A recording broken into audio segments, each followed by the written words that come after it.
So to start, did you guys see the recent Joe Rogan interview with Yeonmi Park? I did.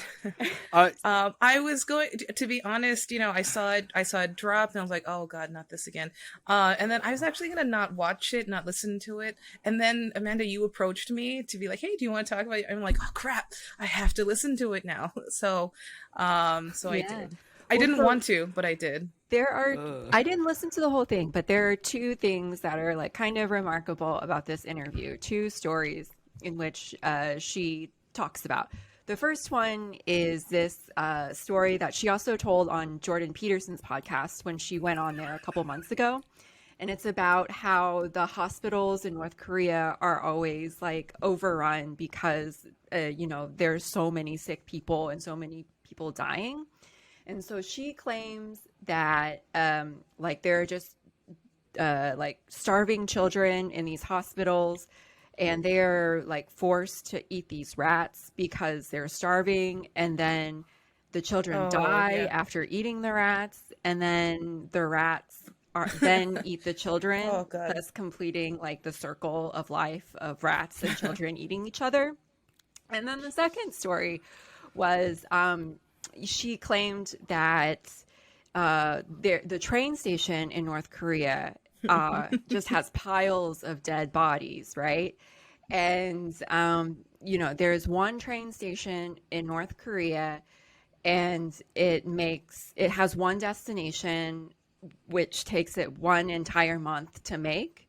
And because there's no electricity in North Korea, often people have to get off the train and then push the train to its one destination. They are floating in the rivers, and then they also train station somehow had a lot of dead bodies because North Korea is very cold, and there's a train waiting area, and North Korea has one train go to one distance like a once a month, and like here it would take like 1 hour to go the other place. In North Korea, it take a month at least to go because there's no electricity, and sometimes people have to push the train.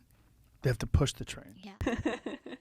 Yeah, and it take. I mean, like Youngmi, if you ever come across this girl, we have to talk.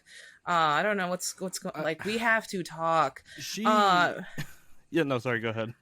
no, I have no words to describe what that is. But like, I think at first it's she's talking to an extremely gullible audience that has been primed See, Yeah. over generations to accept this at face value, when even the most basic scrutiny kind of unravels the entire thing. Like, she claims that it takes a whole month to push this train from like to Like, its one first of all, destination. why in would Pyong- you push a train? Why would you why would you just not If it walk takes a at whole that point?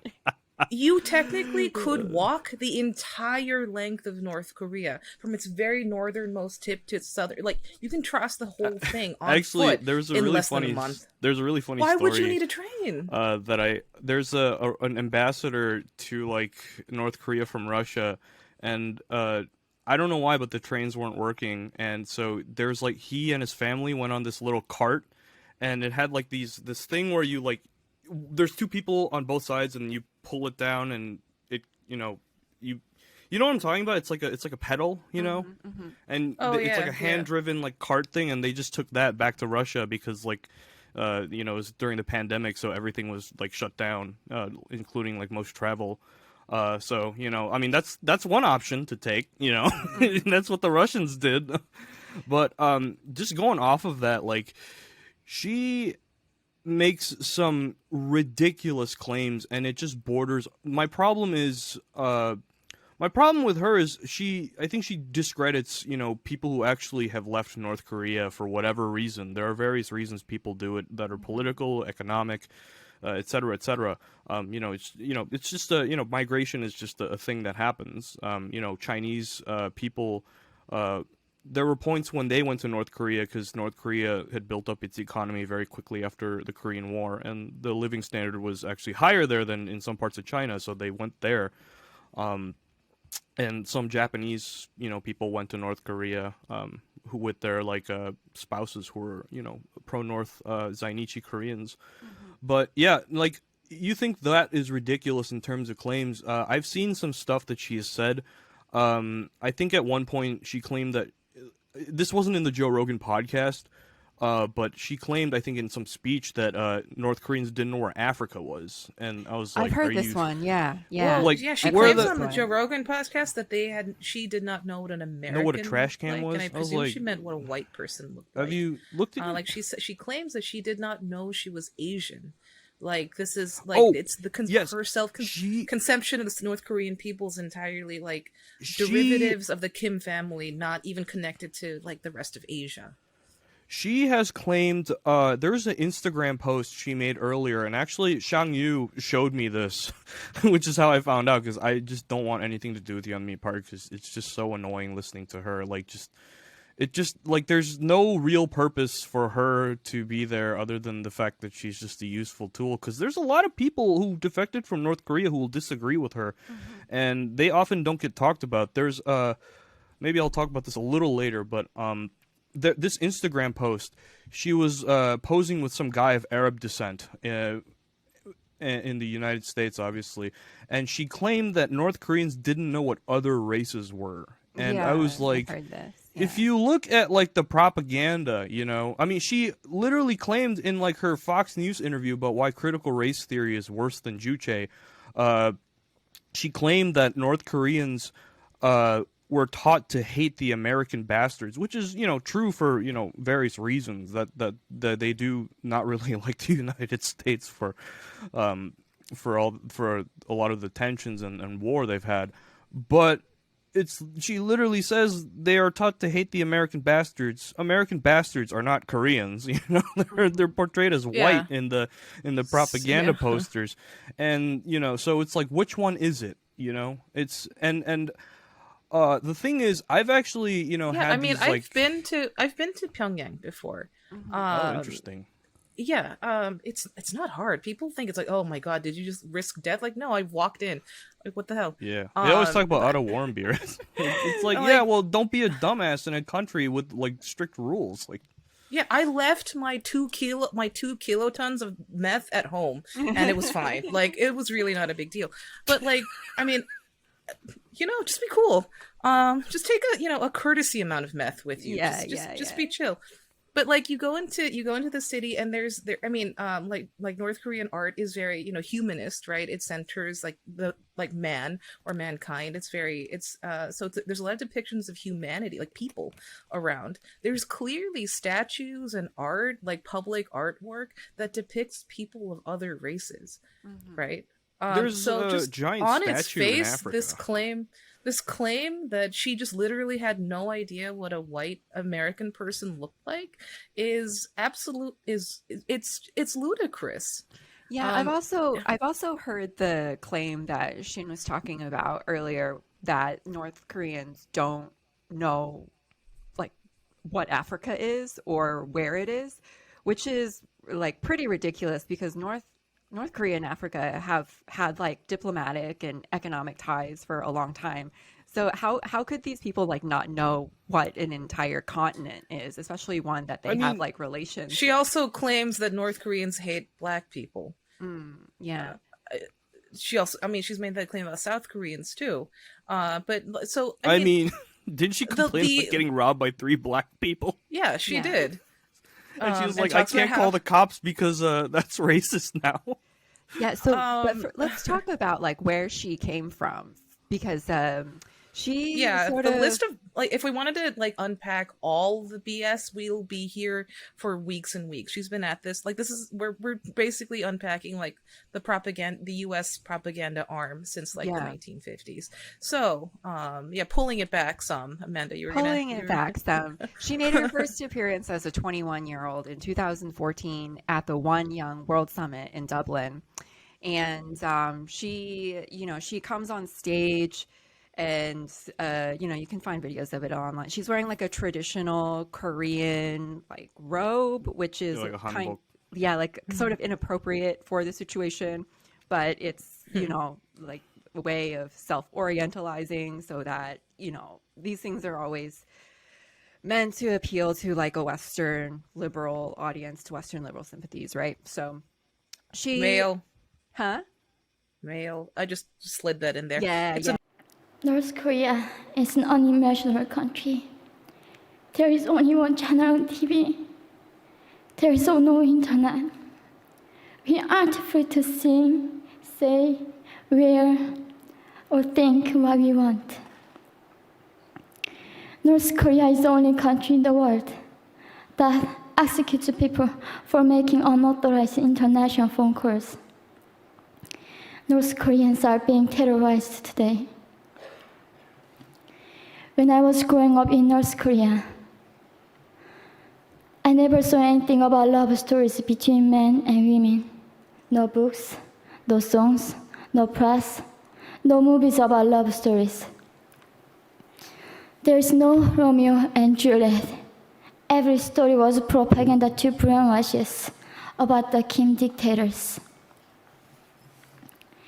I was born in 1993, and I was abducted at birth, even before I knew the words freedom or human rights. North Koreans are desperately seeking and dying for freedom at this moment. When I was 9 years old, I saw my friend's mother publicly executed. Her crime, watching a Hollywood movie. Expressing doubt about the greatness of the regime can get 3 generations of a family imprisoned or executed. male fantasy. Exactly, exactly. Of Yeah. course. So she, makes this long speech, and she's like sort of like wiping away tears throughout. And she says, in North Korea, there is only one TV channel. There's no internet. There's no word for love, and all of these claims that are, pretty ridiculous. So in the 7 years since, she's written a couple of books, I think, and I don't think I really knew who she was until maybe like a few years ago. So I haven't really followed her trajectory that much, but I'm sure the two of you are like much more familiar with her. Like, have her claims always been this absurd, or is it just recently that she took like more of a right-wing pivot? I think I wasn't that in tune with her, but I remember my mom would talk to me if like her name popped up in the Korea Times or something here in LA. And it was always with a note of disbelief that this is what she was actually up to. But I think at first she was very much leaning on the stock trope of the delicate oriental flower that's escaping persecution. So very much, very I want to say self-centered, but I don't mean like necessarily like I mean that she strictly was speaking for herself, right? Like, oh, I love this rich country where there's so much food, I remember like video clips of her like being amazed at like going to like Baskin Robbins or something and seeing how there's like so much ice I cream was there stuff just like that. earlier today. Yeah, or like going to Korean barbecue. Like somebody took her to Korean barbecue and she's like, wow, I can't, like, what is this amazing food? Like, come on, don't be this dense. But it was very much like falling back on the whole like trope of the very delicate, naive, like Asian woman who's very vulnerable, who needs protection, and is very enamored of the strong Western, the strong Western person, always, personified as male, right? So she'd always be paired with like a white man who is like introducing her to the riches of the West or something. So she very much, so this whole act of like trying to speak from a position of expertise is actually a fairly recent phenomenon, where she takes that slightly right-wing pivot, but she's actually trying to portray herself as an expert, right, on North Korean culture, politics, history, tradition, perspective. That part is actually pretty new. Before she couldn't just get over how amazing everything was and how wonderful the West was, compared to where she was from. Yeah, so I mean, I was thinking about it. Like, has anyone read like Robinson Crusoe? It's like an very old book by like a guy named like Daniel Defoe. I was about to say William Defoe. And it's about like a guy who's like stranded on an island. It's like from like the 14 or 1500s, and he like lives there for 37 years, and eventually comes across like a tribe of cannibals, and he like saves one that was about to be eaten alive by these cannibals, and he like basically quote unquote domesticates and civilizes this guy. The guy's name was renamed Friday.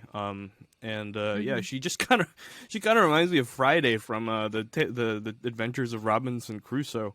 But going further into the whole story of Yeonmi, I was the funny thing is that South Korea, at least politically, the establishment is very sympathetic to North Korean defectors, especially if they promote a conservative or a more anti-North perspective.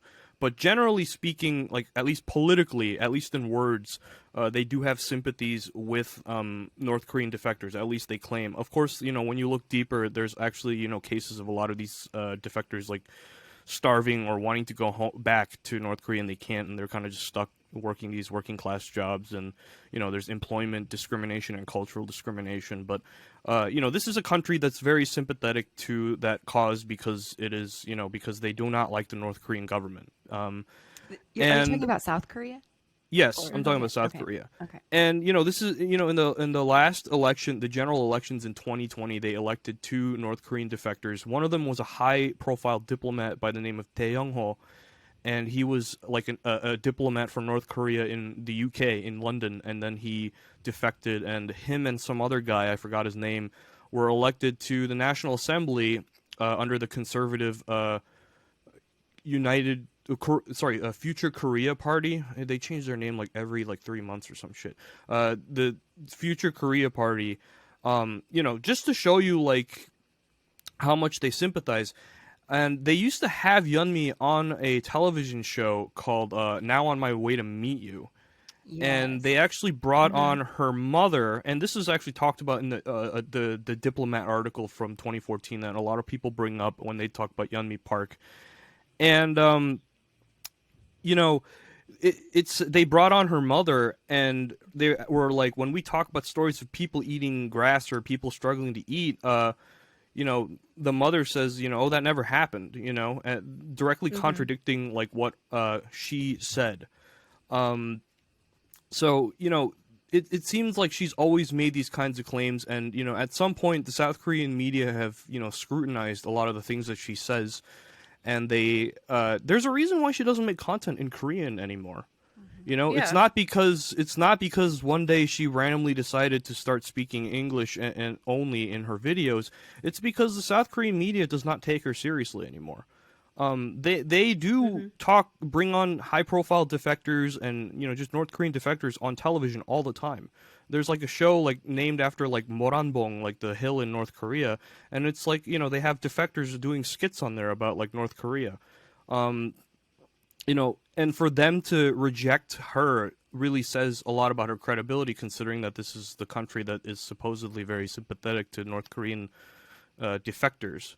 And so, yeah, she was always making these kinds of claims. It's really the pivot to the right with the CRT thing, the critical race theory thing.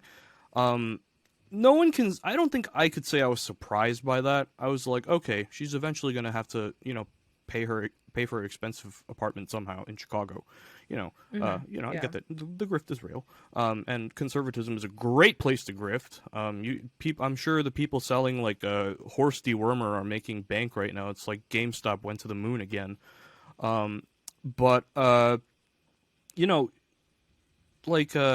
It's just she didn't like. That was a very sudden shift, right? Because it's not just like a foreign policy thing that everyone agrees with, like liberals and conservatives can. In the past, liberals and conservatives could watch her and they would agree with her because essentially, they share the same idea about foreign policy, albeit maybe in different shades, right? Like, Republicans are like, let's glass this country, and the Democrats are like, let's do a targeted strike. Because of that, but now she's taken this shift, and it's actually really funny because, you know, even though she's always been like a very pro-capitalism, pro-liberal democracy, pro-liberalism, not liberalism like American liberalism, but like the, you know, the you know, this kind of system that we're under, you know, U.S. and Western hegemony. You know, she did promote that stuff, but at the same time, she also was like criticizing Trump for meeting with Kim Jong-un, saying that it was like meeting Hitler, which is like, which is kind of funny because, you know, before the Second World War, you know, that's actually what people did try to do. It's like they tried to negotiate. That's why Neville Chamberlain, the UK Prime Minister before Churchill, that's what he did. But yeah, like, so now suddenly she seems very quiet on Donald Trump now that she's on Fox News all the time. And you know, yeah, like, I think Jess was saying, like, it's a very gullible audience that she's pandering to, and that's the only reason why she's making content in English, because she could just say anything she wants, and you can just get away with it. And, you know, I've actually debated with a lot of people who, well, just, you know, had little arguments. I just want to pick their brains and see what they have to say, and everything, like, her fans are actually some of the dumbest people I've ever had the misfortune of talking to. Like, they come up with all kinds of copes. Like, so Yeonmi made a video a couple months ago, which is this, you'll love this one. It shows how intellectual and philosophical her content is. It's like a, you know, it's Carl Sagan tier. It's, is Kim Jong-un gay? That's the video. Is Kim Jong-un gay? And I was like, this is so this is so cringe. Like, what does this have to do with anything? And her fans were like, oh, because Kim Jong-un is homophobic, you know, by calling him gay, it'll make him mad and make him have a shorter life. I'm just like, what are you talking about? Like, you know, I don't know what the official position by North Korea on, you know, homosexuality is, but I've never seen a statement by them addressing it. You know, I've never seen a statement by them saying it's illegal. It just seems to be one of those gray areas that no one seems to really think about in that country. So I don't know where that claim comes from. You know, it's like, well, like, you're just making shit up at that point. And yeah, I think she was trying for a while. I think if I had to kind of predict where she was going in, like, say 2016 or something, I think she would have preferred to be in the liberal blob. And I think she found that hard to do. For one thing, the attention was not on North Korea. To be in the liberal racist blob, you have to be anti-China. China is the primary focus there, not North Korea. I think she realized she didn't quite have the chops to walk that line. She does not have the policy background, you know, and, you know, liberal racism, liberal credentialism, you have to have the right credentials. You got to go to, you got to go to Harvard, you got to have that backing, you got to have that polish to it. It's a much harder grift to get into. Very lucrative, probably more lucrative than the conservative grift, but I think that's what she wanted to get into. I think that's why she went in hard on Donald Trump, started, you know, criticizing Republican policies vis-a-vis North Korea or Asia at large. And I think she's probably, you know, her pivot is probably the same trajectory that a lot of people made on social media, according to, like, Facebook algorithms, YouTube algorithms, the same social trend that boosted, like, Joe Rogan, Alex Jones, that entire right wing, blob of people. I think she found it easier to get in with those people. I mean, as we're talking about here, like, her ridiculous claims, that bar is so much lower, but has so much more potency. You can cultivate a very rabid, very loyal fan base very easily if you just say those things. It's very, very easy to do. So I think that's the direction that I think that's where she went. She's went all in on that, and it seems to be paying off for her quite handsomely.